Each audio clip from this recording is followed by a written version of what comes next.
Hi everyone, I'm Kelly from Erin Kelly Salons, and today we're going to talk about root powders, root shadows, root sprays, all the things, and how you can use them to help blend your topper. Now, root sprays and root shadows are just a colored spray, typically used for gray coverage, but we're going to use them to cover the scalp so that the transition point between your bio hair and your topper is really seamless. So I'm going to start by putting on my topper, pulling a little hair forward, and snapping her in place.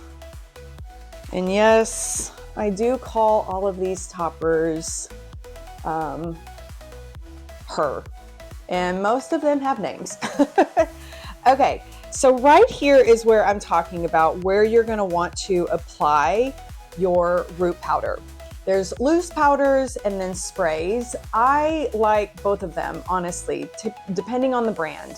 And we're going to link some of our favorites in the comments below. So if you're unsure about even what color to get, be sure to reach out to us and we will help to guide you on color choice.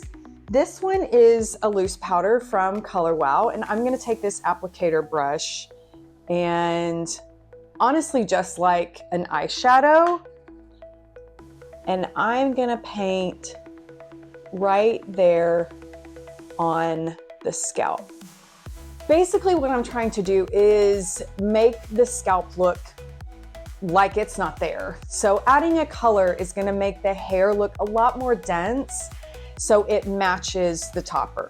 Now, other options are sprays. These can be a little bit messier and getting them accurate is sometimes difficult, but if you practice, they're great. And I'm just going to spray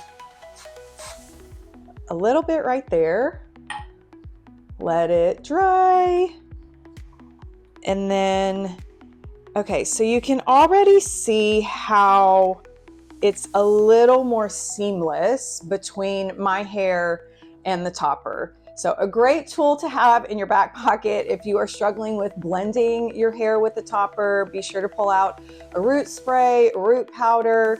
If you don't have any of those yet, use some eyeshadow. Like literally anything to cover the scalp will help that transition point look seamless. So thanks for watching, you guys. Be sure to like and subscribe below and be on the lookout for more tutorials.